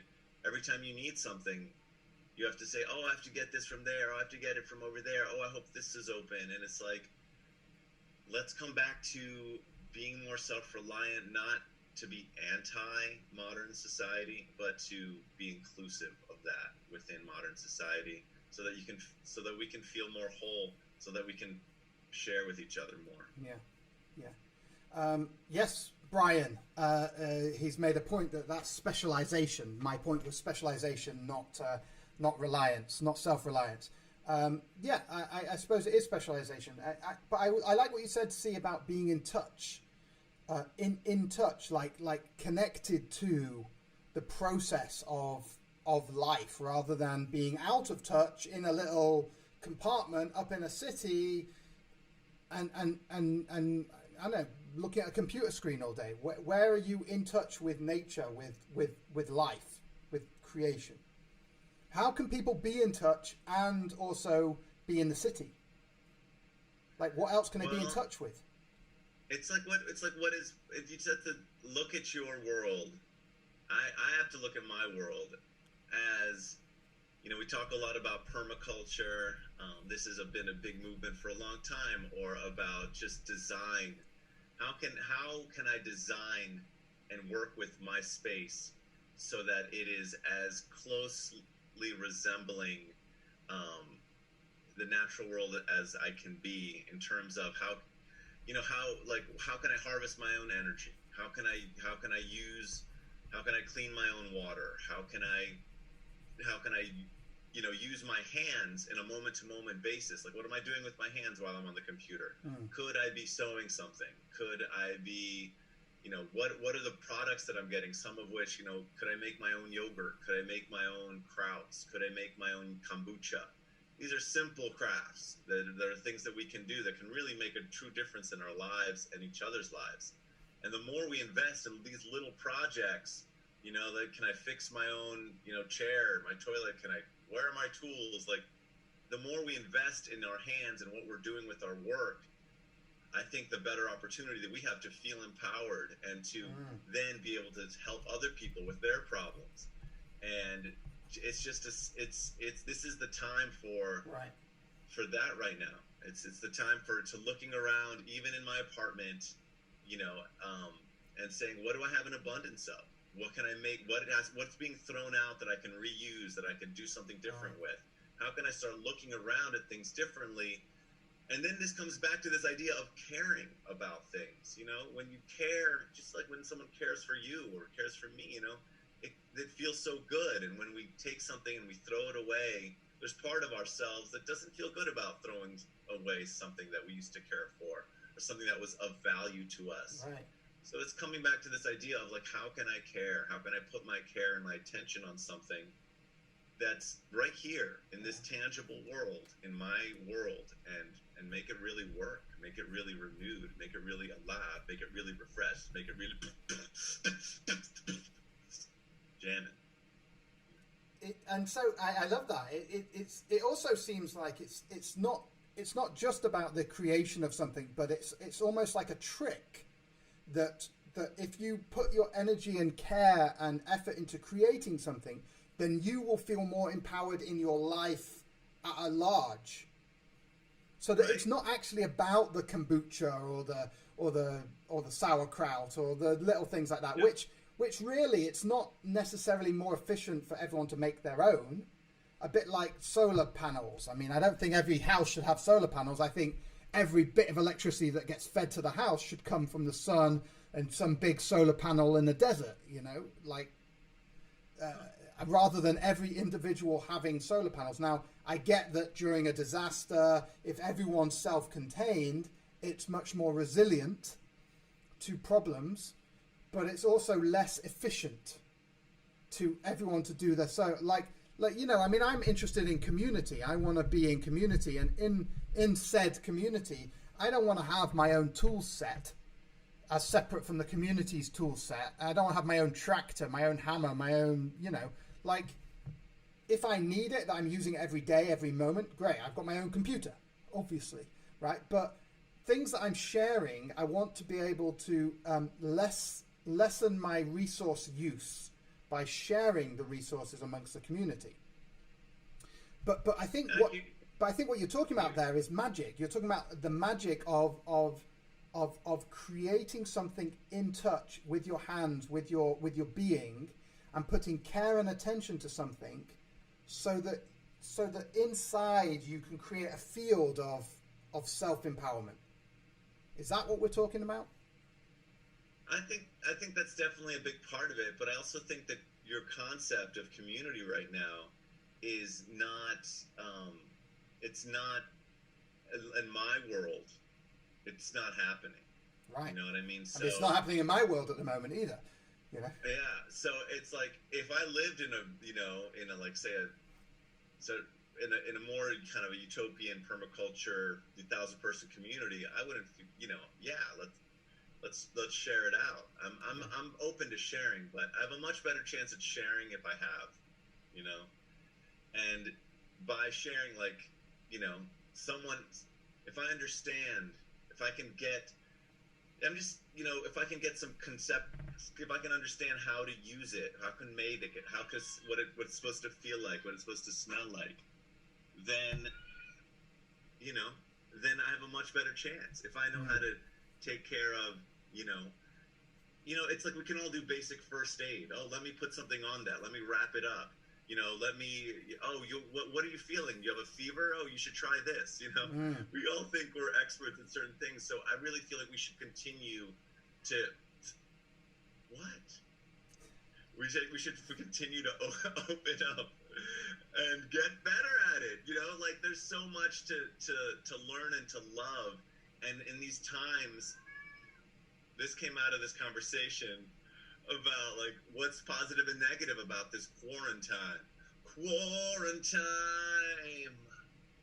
and it's, you know, and it's part of it is this opportunity to get some skills, to get some really basic skills that are going to help your whole community eventually. I mean, I'm not saying I think it's good to have as many like really self-reliant, empowered pods as possible right now. If we're looking at kind of a breakdown in what's going on in our cities. I mean, like a lot of people, you know, you've heard of all the people who are refugees going to cities. A lot of those people are going back home. A lot of people are leaving the cities now for the first time because they're scared of getting this virus. So there could be more of a movement right now in our culture, in our society, in our planet to go back to the lands and build kind of more of the kind of permaculture sustainable communities that we're envisioning. And to do that, you better show up with some skills, you know what I'm saying? And with some real, you know, some opportunity, some love. I like it. So prepare for the evolution. Skill up. Skill up. Skill it up. It's time. Time to do that. I love that. So and so what's your first off, I wanted to say what great timing it was for you not to sign the lease and to open up a new public business just before the virus. So that was great. I love that. Do you have plans? Like, is it on hold? Has this reset you in terms of what you're going to do with your offering? Do you like the mobile offering? I like the mobile offering, and for now, this is the offering. We will come to your place, and we will bring you all these botanical, beautiful elixirs and performances that you need, or that you want, or that you desire, that you want to share, whatever needs to be. But yeah, Mark, you're like, it's eventually the goal is to have a kava lounge cafe space where there can be kittens. And honestly, it's going to happen at some point. Alchemyze will rise, and it will happen again. You know, it's just part of the dharma karma of this charma is to just get me that performance space and the nourishing space together, and it's part of the flow. And until then, it's like deliveries and blessedup.com, where I do my podcast, and between those two things, it kind of keeps me alive and sustained. Thank goodness. So, but are you going to continue with this once the quarantine's down?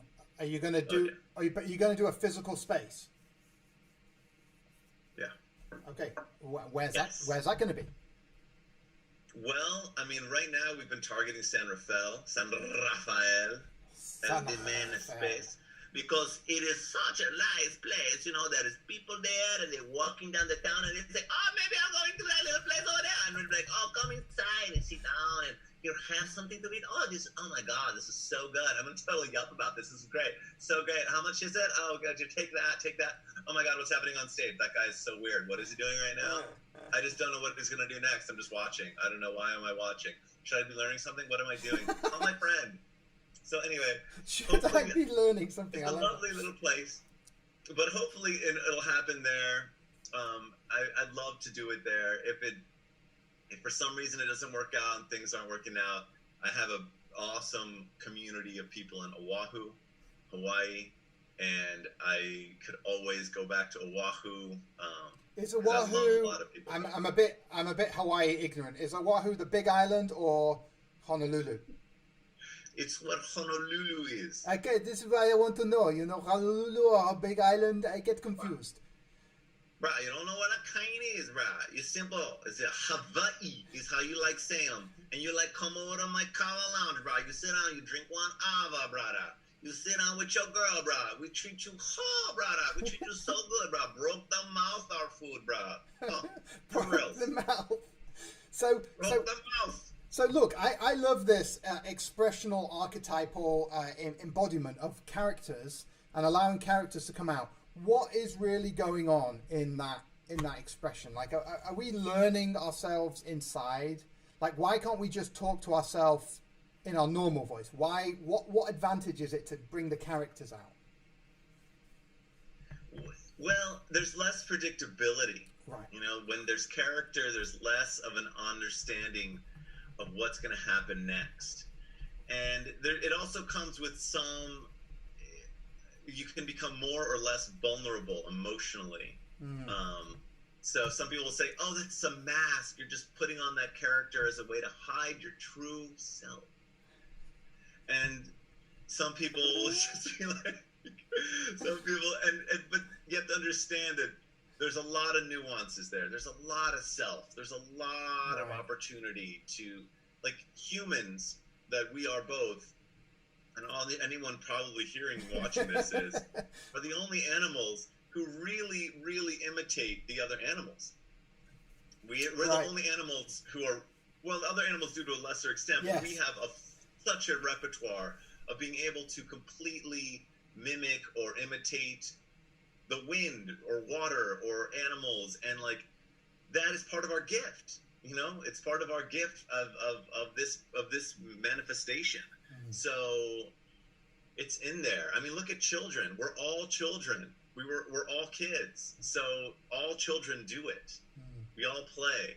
So that feeling of innocence, that feeling of openness, that feeling of internal meditation or calm, within that can spring 1,000 varieties of masks or forms or truths or songs, and allowing those to come through is a gift to yourself and an annoyance probably to most other people. Have you heard of The Body Keeps the Score? No. Brian has suggested that's a great resource about how theatre moves through trauma, how expressive theatre moves through trauma, which, you know, we've all heard of drama therapy, but I love this. And, you know, to go to your point about people saying you're just putting on a mask and hiding who you really are, I agree. I think it's completely the opposite, that actually we are unfolding a depth in us, a vulnerability inside the lime juice, a vulnerability that happens with the characters.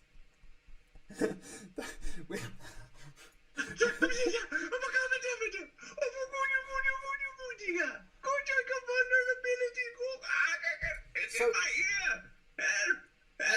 I think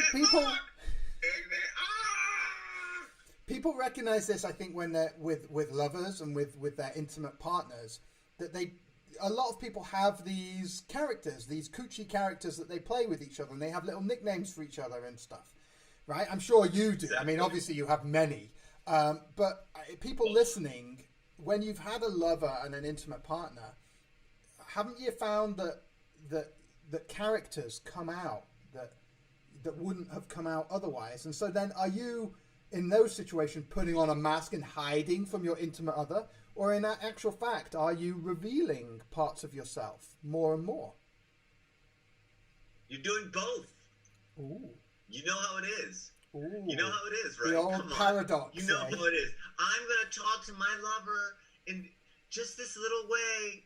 You know, I mean, the scary thing about that, just bringing that up, is you want, like, all of us got to be careful of just doing things for our lover, or in our intimate connection with our significant other, our partner, person that we're spending a lot of time with, just because we think this is going to make them feel a certain way. Right. This is going to make them happy. This is going to make them, you know, this is going to pacify them.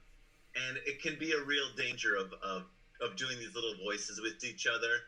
And it can be kind of limiting. You know, you don't want to always go back to the same voice. You know, like, keep it vulnerable, keep it open, keep it edgy. Right. Because or else it's going to, it seems harder in the moment, but then if you don't do it, it just goes sour. You know, you get really into these patterns of being cutesy and just keeping it in this kind of little small world. And you got to be careful of that. Like, it's got to be, these things have to be expansive for us. Right. And if they stop being expansive and they become masks or traps, then you got to let it go and refresh. Right. You know what I mean? Refresh. And like, open it up. So keep being vulnerably creative and going through the edge of where the discomfort is. Don't let it get comfortable. Yeah, don't let it get too comfortable. Always be uncomfortable. Expectation. Always be uncomfortable with your partner. Is that? Yeah. Because then it's like really awesome. So most of the time, like then it's like truly joyful. Then it's like you don't even have to say anything. Then you don't have to talk anymore. You know what I mean? It's great. I've got this placard my mum got me. It says if you're irritated and confused by me, my job here is done, or something. But I've crossed out my job is done and my job is just beginning. But I think that's an interesting idea. Someone wants to know what you're drinking. See, tell us. It's celery juice. Celery juice. Just pure celery. What's that? Just pure celery. Celery juice. Put some vitamin C in it, and that's it. Celery juice with vitamin C. But I don't have a juicer. I just have the blender, so it's a little chunky. So it's celery smoothie. Celery smoothie. Yeah. That's super healthy though. I've once gone through that with a cheesecloth and had to squeeze out from the blender, from the Vitamix, and then squeeze. It's well annoying. Just drink that. Yeah. Just drink that pulp. Oh. Get into the mush. Get the mushy pulp nastiness running down your throat, bro. It's the best, bro. Bro, I had some pulp one time, bro. That pulp was so nasty, bro, but it was so healthy. Oh God! All right, so basically, tell us about some of the other elixirs. You mentioned them, but tell people what kava does, because I remember that time where we sat in Key one of the last nights and downed probably 3 liters of kava between us, or whatever it was. That's good to do. There was a lot of kava. Kava is or aba in Hawaii. Oh, wow. It's all it is kava is a root. Okay, it's the root of a plant, and the plant grows in Polynesia. So, like I was saying earlier, the kava that we're getting is from the second smallest island in Fiji. It's very typical. Vanuatu, Hawaii, American Samoa, all these cultures drink kava. They usually drink kava in a circle, like in a bit of a ceremony. So everyone sits together with friends. They drink lots of kava. It's always been like a ceremonial drink, and it's something that makes you feel when you drink it. It's a sedative. So, but it's not so much so that it'll make you pass out, fall asleep. Kind of helps you open up. It's good talk medicine. It helps you feel like, it's a good icebreaker medicine if you're feeling anxious or nervous around sharing with people. Drink kava together, and it kind of helps you open up. Kind of similar to alcohol, like having a beer with somebody or a glass of wine, but it doesn't take you over the edge like alcohol. Right. You can't drink so much kava that you wouldn't be able to drive. It kind of keeps you at a certain level, and it keeps you in this good kind of, slightly irie state, and that's it. That's where you stay. They say it tastes like dirt, but it feels like gold. It's a very earthy drink, very kind of like that. But we mix it with coconut milk. We have a homemade coconut milk, so we do half kava, half coconut milk. It's delicious. And kava's beautiful, man. It's a lovely thing. Nice. And then you've got chaga, which is a superfood mushroom. Oh yes. Chaga cacao, yeah. Oh yes, it's so good. You got to try it, dude. It's amazing. I mean, chaga is this. I'll grab. Let's see this. Oh, that's hot. Anyway, it's just. I'll get a piece. It's a big mushroom-looking item, right? Looks like a piece of wall. It's like So that's chaga, and so what you're gonna do is you brew this chaga for I brew it all night long. 10 hours. Just like that. Do you have to cut it up or? No, just like this. Right. And then it makes you this brew that looks like coffee, and it actually tastes super good. It's a good tasting drink. And then but then we add Firefly, which is this really good chocolate, that cacao. We add that, put a little cardamom in it, a little bit of the house made milk, and it is so good. It's just ridiculous. Nice. So it's super good for the immune system. It's called the king mushroom. I mean, chaga it's It's an amazing drink, and it's this one. It's like I drink this all day. It's like where do people find your menu? Because you do a delivery option all around the bay, right? All around the bay. So deliver with art, with theatre. With theater. So if you name any Shakespeare play, I will come and perform a speech from that play when you order. And that used to be my street theater act. I say, name any Shakespeare play, I'll do a speech from it. So when I'm really down on my luck, that's all I do is rock around and say that to people. But we come around and we do that. And so, yeah, just check out we have a website. It's called Key, like a key that you open a door with, tea that you drink, keytea.net. And our menu is there. My phone number is there. Nice. You can just text me your order. Nice. Simple. And we'll put that link in the videos as well, in the video underneath. Oh, see, it has been real. Good teeth. No amalgams there. No metal mercury fillings. Very good. Yeah. All natural. Yeah. These are real, boy. These are fucking These real. are real. Real. So I think the lessons are a play. What about helping people to expand into their playful characters? Do you do any online coaching stuff? Well, I would say check out my podcast. It's at blessitup.com. Blessitup.com. Bless it up. And that's my offering right now.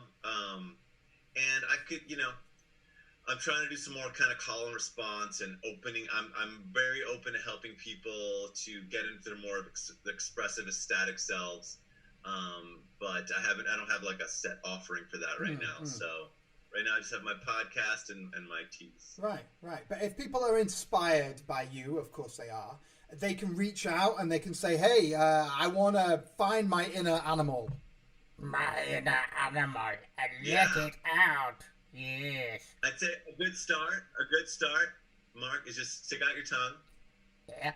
And just talk with your tongue out of your mouth. What do you mean? Just talk like this for a while. So like this. Open up. There you go. And just talk the way you normally talk. That's in my eyes like this as well. You're cutting off in your throat, Mark. I'm sorry. How do you do it? You can do it. It's weird. It's a little weird. It's weird. It's a little weird. What's the point? The point is, we hold so much of our emotions in our mouth, in our palm. So when you open this up, your emotions can come out. Emotion. But I'm British. I don't want my emotions out. Why not? Because I'm British. Stiff upper lip and all that. Oh, wow. See, darling. That's something from that. Look at you. Yes, I'm alive again. I have broken free from my chains of bondage. But it's true. When you create these characters and these ideas and put on these funny voices, things come to mind and you say things that you weren't. It's not like you're planning. There's no routine. It's creative. It's yes. Oh, it's been wonderful. SEE Cristian Ellauri. Yes, Mark Abadi. Yes. It's such an honor and a privilege to have your hair on the show. I mean, to have you on the show. Is the hair just going to continue growing? I mean, is this... I know, look how long it is. It is insano. And it's not that I'm jealous. But I think we could make a good comedy hair and no hair act. Maybe we do a with a cat or a leopard. I have to talk to my agent. You talk to my agent. All right, my darling. Thank you so much.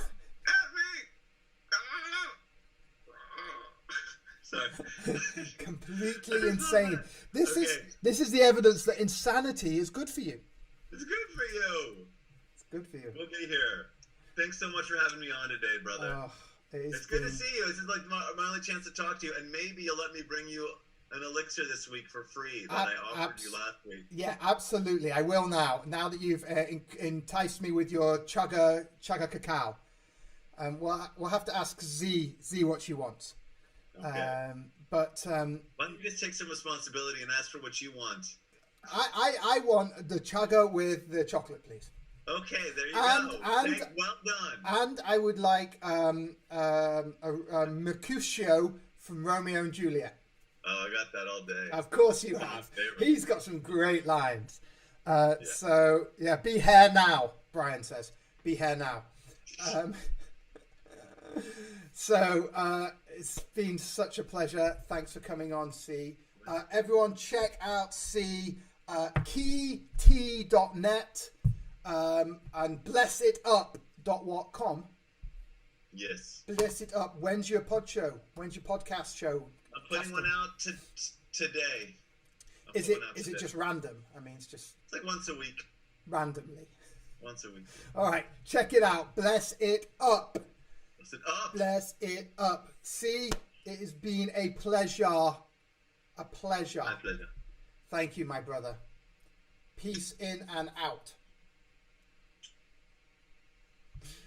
Oh, what a joy it's been. Thank you to my guests, Johanna Beckworth, or Johanna. Now I'm going into the Cristian and see Cristian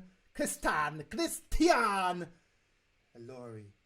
Check out everyone. Jessica, Johanna sings, and C is on Bless It Up, and also keyt.net. It's been a wonderful pleasure to have both of them. Tomorrow I have Krishna on. Oh my God, a blessing to have a Krishna on. And who else? Tapas Fleming. Oh, TAT, Tapas Acupressure Technique. They are on tomorrow, 9 a.m. till 11 a.m. Pacific Standard Time. Please share, like this. And, bless it up. Magic Monday. Allow your creatures to come out. Allow your beings to come out. You got it. Be creative. Be vulnerable. Yes, let the vulnerable creatures out of you.